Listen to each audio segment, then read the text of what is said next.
Përshëndetje miq të Kosova Gjo Podcast. Sot në podcastin e radhës do të trajtojmë pikërisht temën e fushës së burimeve njerëzore me një profesionist të shquar të kësaj fushë, mik i Kosova Gjopit, i cili udhëheq këtë departament në një treg mjaft dinamik dhe që lëviz vazhdimisht pranë industrinë e mikpritjes. Ai sot do na tregu se si është me udhëheq e gjarin me standarde botërore, globale, veç mas të si është rreqja e talentëve, mbajtja e tyre, një treg mjaft dinamik. Kam kënaqësinë e madhe, tha mirëpres Selim Lumen, mirë se erdhe në podcast. Faleminderit shumë Kili për ftesën dhe mundësinë. Fillimisht dua t'ju falenderoj juve dhe gjithë stafin e Kosova Jobs për një punë të jashtëzakonshme që bëni. Njëkohësisht dua të falenderoj edhe për bashkëpunimin afatgjatë që kemi për mbi 5 vite dhe bashkëpunimi jonë ka qenë shumë i suksesshëm dhe shpresojmë shumë që do të vazhdojmë kështu. Edhe ne besojmë pasi që bashkëpunimet shihen qysh në fillim, edhe besoj që kemi me ndjek këtë rrugë e cila veç ka nisë me energji shumë të mirë. Ju jeni goxha një kohë tash në fushën e burimeve njerëzore, po si nisi përkushtimi, si nisi kyçja në këtë fushë? Nuk ishte rastësisht, fillimisht si i ri unë pas luftës fillova punën në Mision të Kombeve të Bashkuara, fillimisht si përkthyes, pastaj si admin assistant, dhe aty filloi e gjithë karriera ime me punë me letra, me dokumenta, me pushime, dhe filloi si të më pëlqej si fushë dhe vazhdova për një kohë gjatë duke bërë punën një asistenti administrativ në misione të ndryshme, fillimisht të Kombeve të Bashkuara, pastaj misionin e Bashkimit Evropian, që për 15 vite ushtrova këtë profesion duke u ngrit, derisa më në fund kalova në fushën përkatëse të burimeve njerëzore në një prej hoteleve prestigjioze në Prishtinë para më shumë se 10 viteve, dhe më njëherë pas fillova punët, përfundova edhe një trajnim përkatës nga një shkollë profesionale në Tiranë, e cila ofron trajnime të ndryshme në kas për fushat e rrisë të turizmit, që ka të bëjë me burime njerëzore.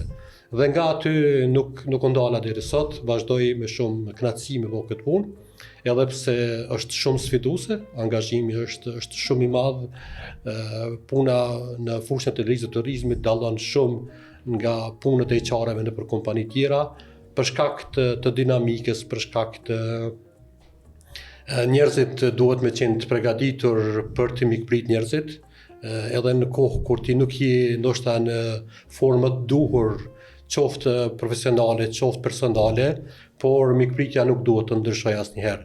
Dhe na e bëjmë me përkushtim këtë punë, mundohemi që stafi jonë të vazhdojnë, që gjithmonë të mirëpresin mysafirët në formë më të mirë të mundshme, duke i ndjekë gjitha procedurat që i parasheh kompania apo edhe brendi. Si ka qenë fillimisht ky qenë hoteleri, si e ke gjetë atë kompani ku ju punoni edhe na shpjegoni pak më shumë për rolin që keni sot, funksionin që ka ky rol. Ka qenë këtë rastësisht kur unë kom fillu me punu në burime njerëzore, një mik i imi, derisa isha në aeroport, më kontakton dhe thotë që kam nevojë për një person në këtë pozitë. Në fakt në fillim hezitoja për shkak të natyrës biznesit, për shkak të standardet larta që i kërkon, por pas 6 muajve pas që unë jam personi i duhur që mund ta vazhdoj këtë punë.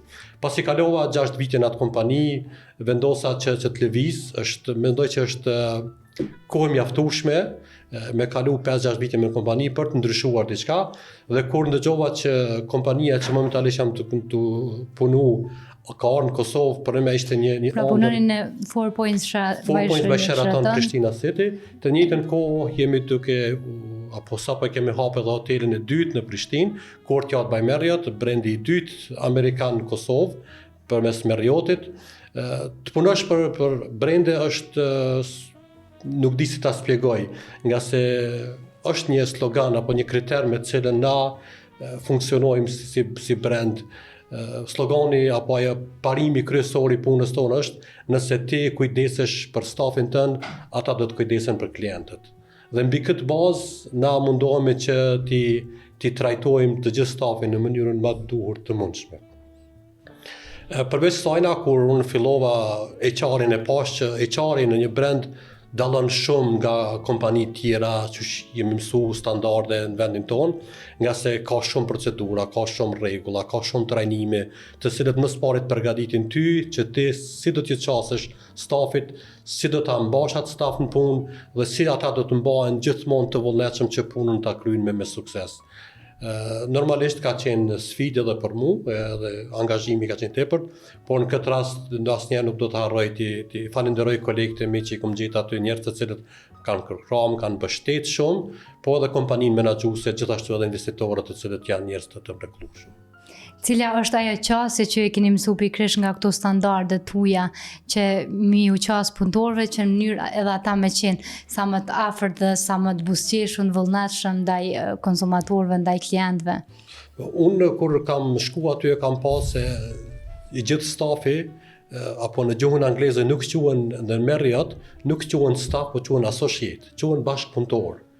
Kjo është ajo baza me të cilën na bashkëpunojmë. Na jemi gjithë barabartë, jemi dikon 80 persona në hotelin 4 Points by Sheraton, planifikojmë që në Courtyard do të jemi mbi 80, do të thonë ne jemi gjithë kolegë barabartë, secili merr vendime, ndëgjohet zëri secili ka drejt të propozojë, ka drejt të jep mendimin e tij dhe sigurisht që është më e mira na vendosim për secilin.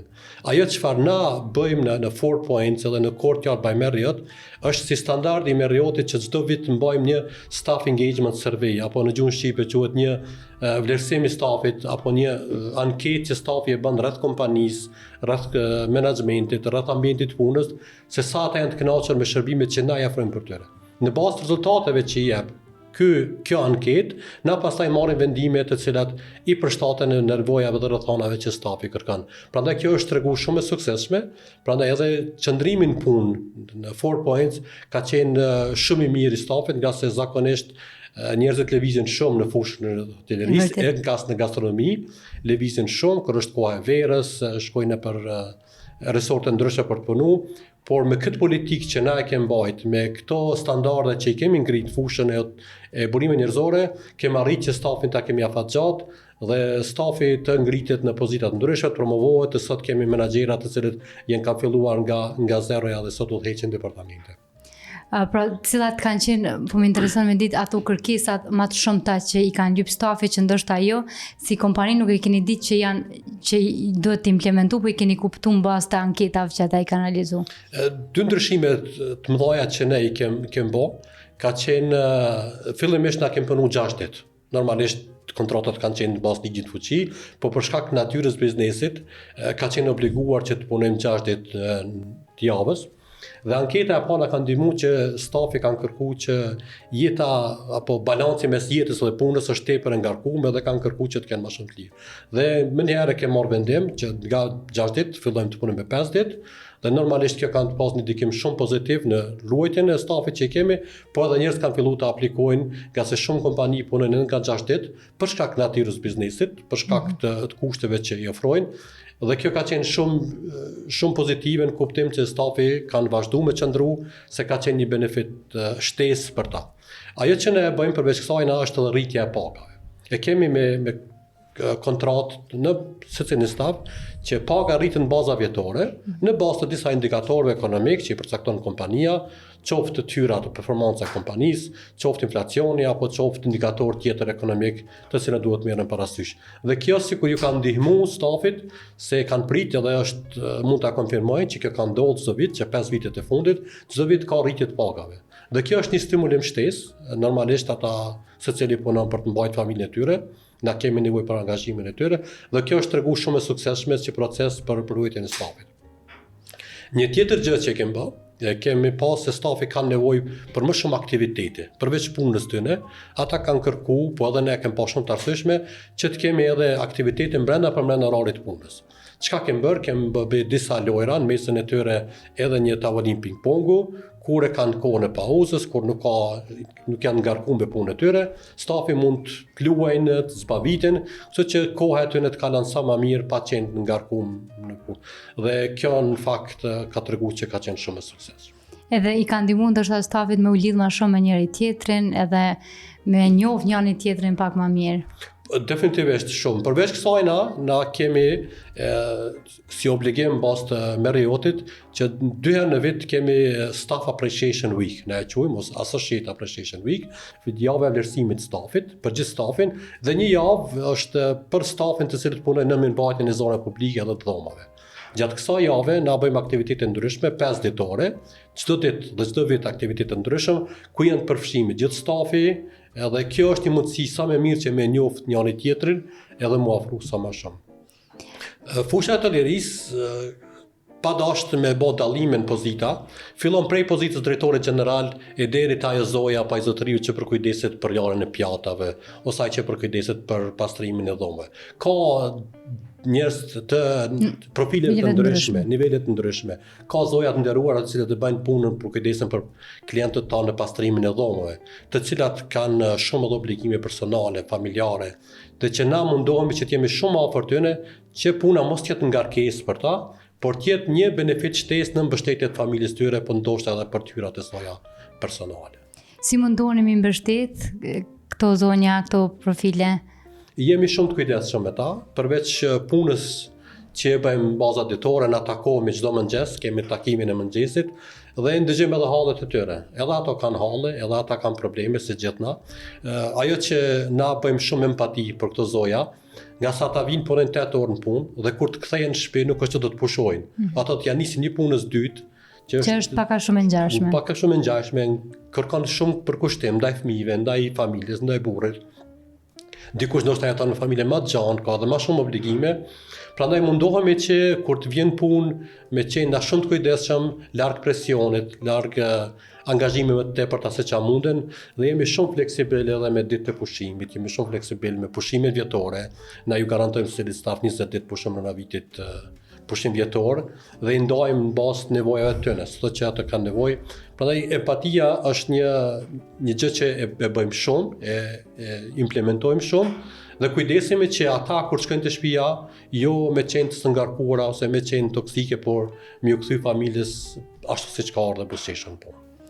Cilat janë ato politika që i bëni me i tërheq talentet në një treg veç mas që ka qarkullim shumë të madh, përveç tërheqjes edhe me i mbajt, a kemi në fakt staf të përgatitur për hoteleria?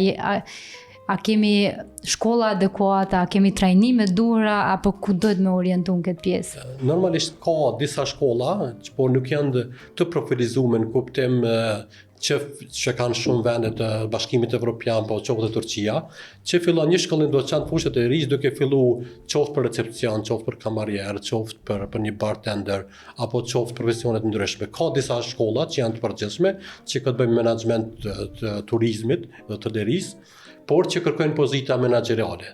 Ajo që na bëjmë si Marriott, edhe besoj që ja kemi arrit, na kërkojmë njerëz të ri, talent të ri, të cilët kanë vullnet për punë, dëshirojnë të zhvillojnë të rriten në karrierë, pjesën tjetër na do të kujdesim për të. Sepse Marriott i ofron një mundësi siç është një platformë globale e trajnimeve, e një prej pjesë platformës është edhe një Become, është që nëse dikush do të murrit të më zhvillu dhe ka potencial, na i ofrojmë të gjitha resurset e nevojshme, trajnimet e nevojshme, materialet nevojshme dhe normalisht mbështetjen në punë që do të murrit të më zhvillu. Kjo i bën të rrit që me pëlqy si fush, murrit më zhvillu. Në njëjtën kohë unë shpesh e përmendi pa dashur me që dikush të xhelozon këtë, na jemi vënë një pjesë një akademi e pjesë hotelisë dhe turizmit në Kosovë. Pikë referencë ku njerëzit të cilët punojnë 5 vite ose 4 vite me një kompani siç është 4 Points apo tash si është Courtyard by Marriott, janë shumë tërheqës për kompani tjera, nga se janë të përgatitur, janë profilizuar edhe janë të gatshëm që të marrin përgjegjësi në fushën e hotelisë dhe tregut. Prandaj shfrytëzoj rastin në këtë intervistën tonë përbashkët, të ftoj të gjithë njerëzit të rinj, ata të cilët dëshirojnë të ngriten karrierë, të zhvillojnë karrierë në fushën e hotelisë, janë të mirëseardhur. Mjafton që të vitë na vizitojnë në hotelin tonë në Courtyard by Marriott në Peyton apo në 4 Points në lagje Marigona Residence, dhe na do të përkujdesemi pastaj për gjithë rrugëtimin e tij nëse don të zhvillohet apo të bëjë një karrierë të fushme. Pra mundësitë janë shumë të mira, jemi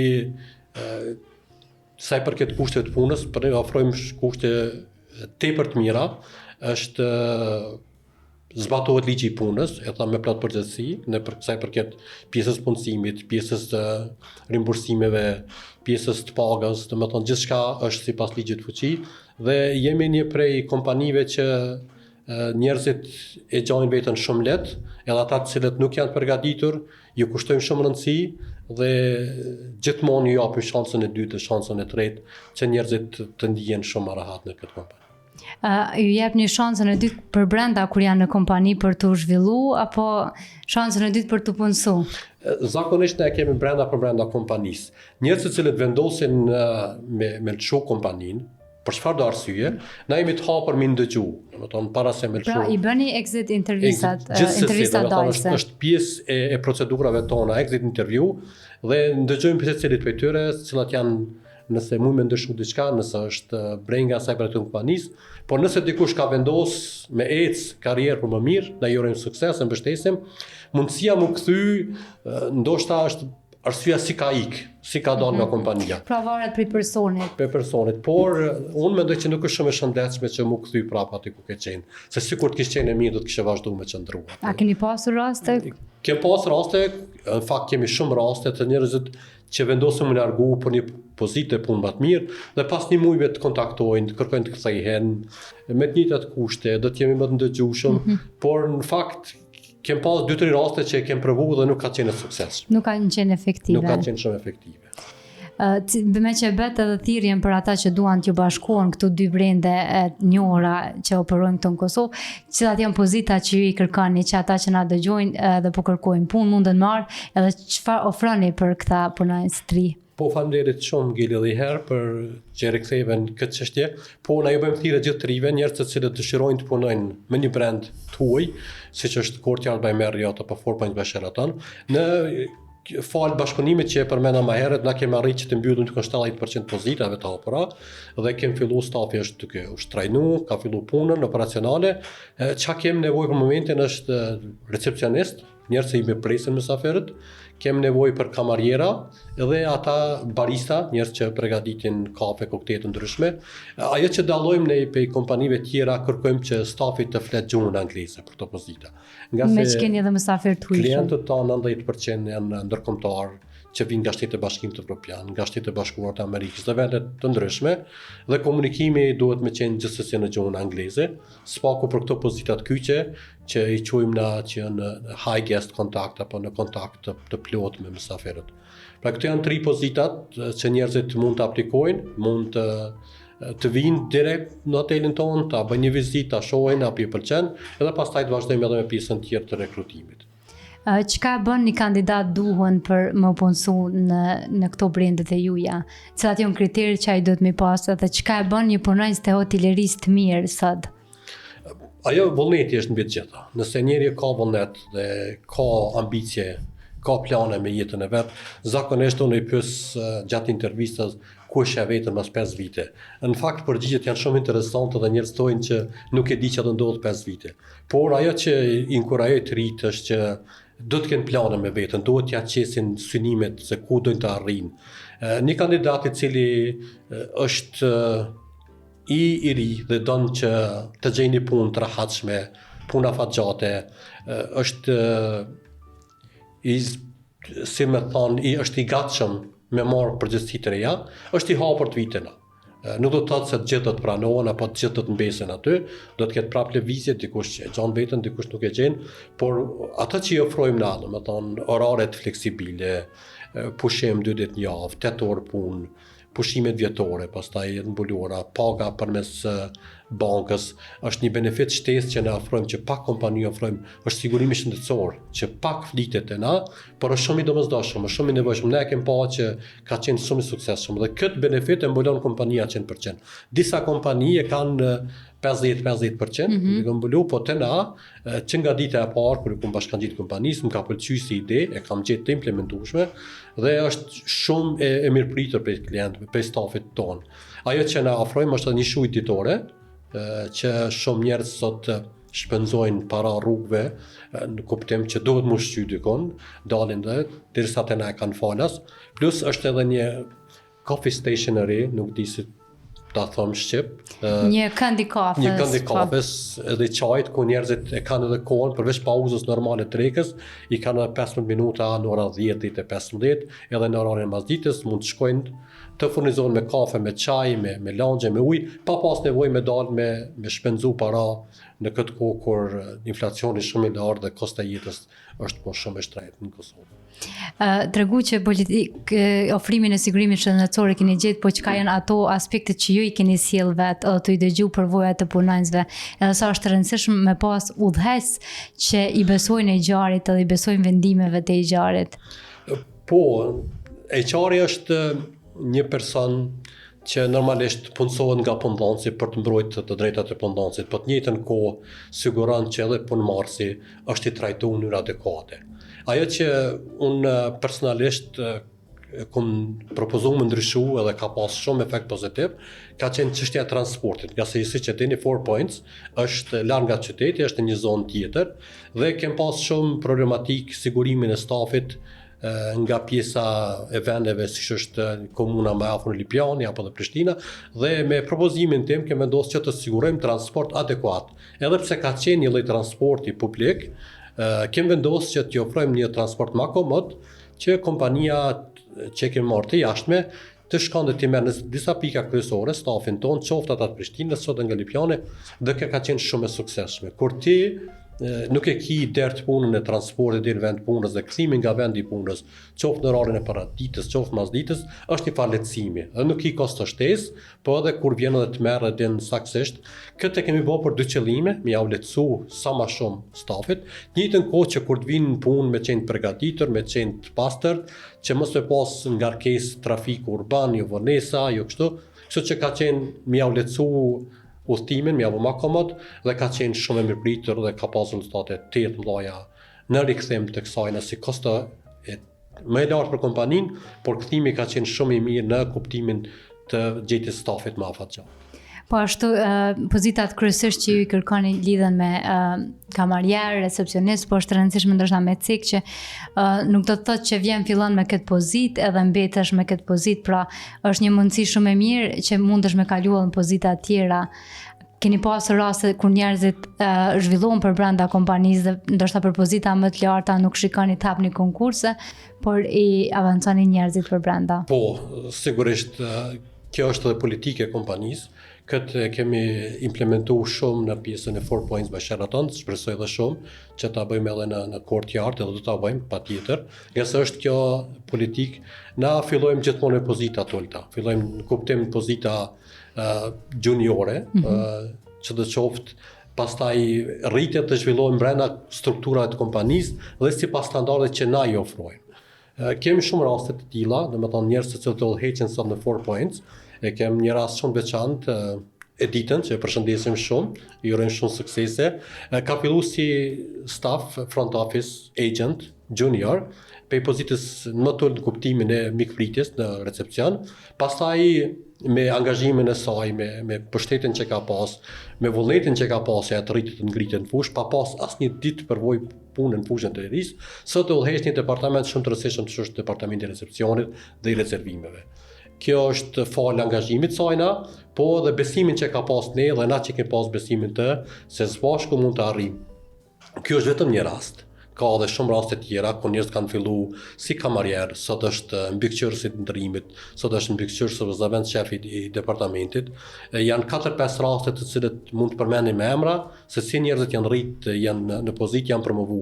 Dhe ne kemi politikë kompanisë, është më mirë mi promovu njerëz tanë, se sa me marrë njerëz që janë përgatitur dikun tjetër, nga se na i kemi gjitha mundësitë, kemi gjitha resurset që njerëzit që dojnë më rritë më zhvillu mund të bëjnë kompaninë tonë pa problem. Edhe shumë e rëndësishme sepse ata përqafojnë atë vizion dhe rriten me atë vizion të kompanisë edhe e besojnë ndoshta më shumë. Definitivisht. Është edhe i din sfidat se si e zhvillu vetë kompania. Është histori suksesi, rastin që përmendëm më herët, se si njerëzit frymëzohen nga ky rast dhe unë e përdori këtë në kuptim që njerëzit besojnë në ata që e themi, jo se kemi raste që shihen, domethënë. Edhe ndryshe është kur një person rritet në bazë të asaj standardit tonë.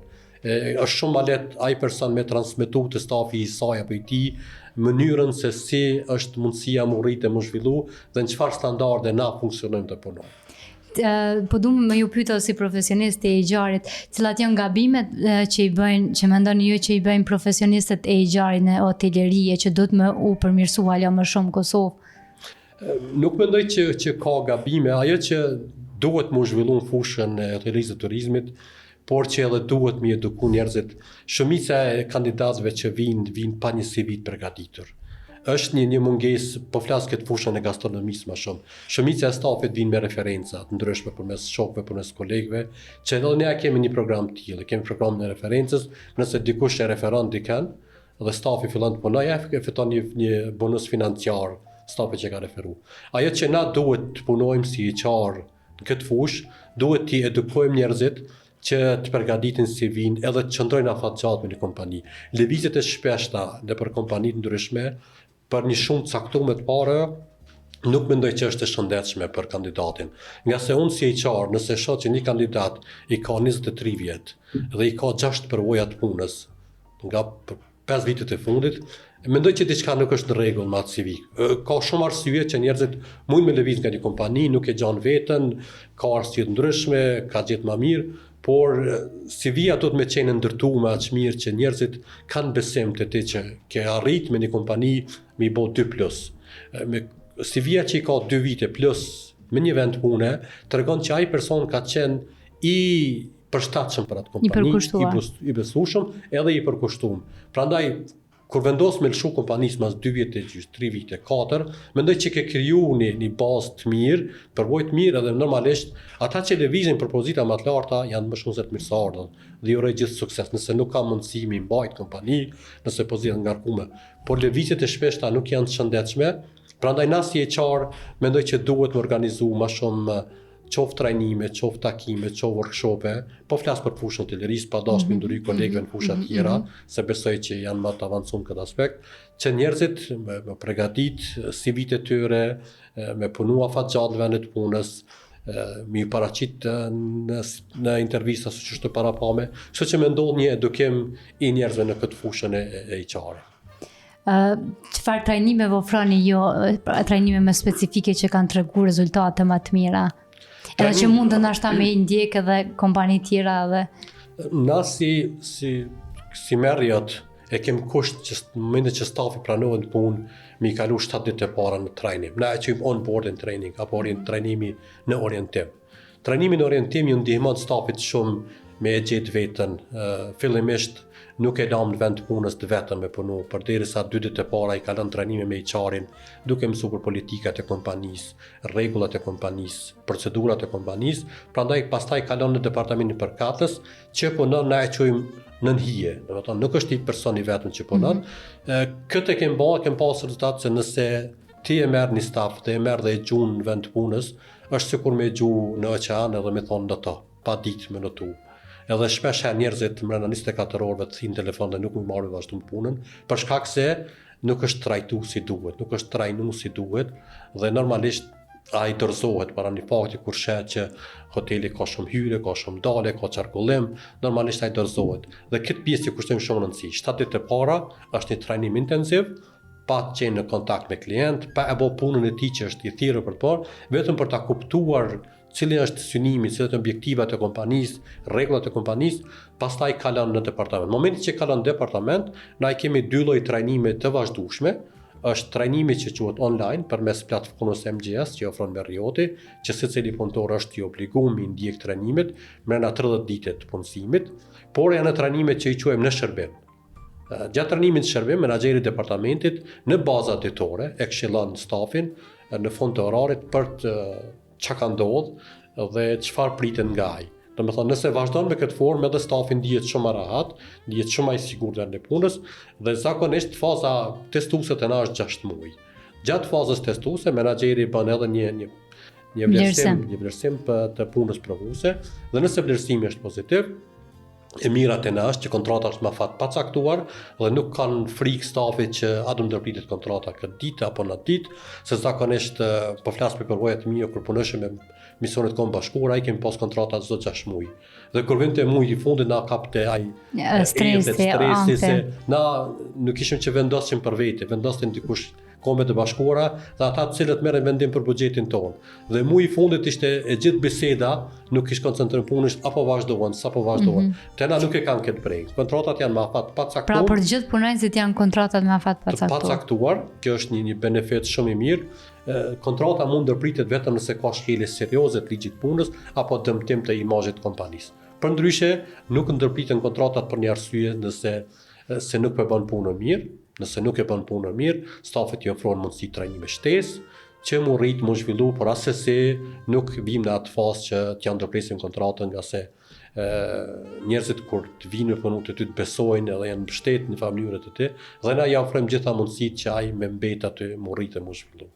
Pra është shumë rëndësishme që gjithë stafi me pas kontratat me afat pa caktuar edhe mos me pas kështu kontrata një vjeçare, 6 muaj ose vazhdim vetëm për 3 muaj. Po unë personalisht e kum vlerësu shumë se ju kum bashkangjit kompanisë masi është hap, e kum vlerësu shumë këtë hap edhe i përgëzoj edhe investitorët edhe kompani menaxhuese, po të njëjtën kohë edhe zyrën ligjore që ka vendosur pas që është një benefit shtesë i mirë që njerëzit nuk kanë dert punën e kontratës. Pa dashur me shty në atë pjesë, po nëse dikush ka nevojë me ble një shtëpi, një banesë, një diçka, mundsinë me marrë kredi e ka shumë atlet, për shkak se kontrata është në një mënyrë me afat pa caktuar dhe i ofron mundësi shumë më të mira se sa me një kontratë me afat të caktuar. Cilat janë benefitet që i ofron kjo kontratë për ata që nuk e dinë? Benefitet është puna provuese 6 muaj, është ndoshta dikujt do këtë gjatë, por është kohë mjaftueshme për të reflektuar dy palë, për të pasur se një kandidat ka potencial, po edhe kandidati për pa që kompania është e besueshme dhe është që mund të vazhdojë. Pra është për të dy palët. Për të dy palët është e mirë.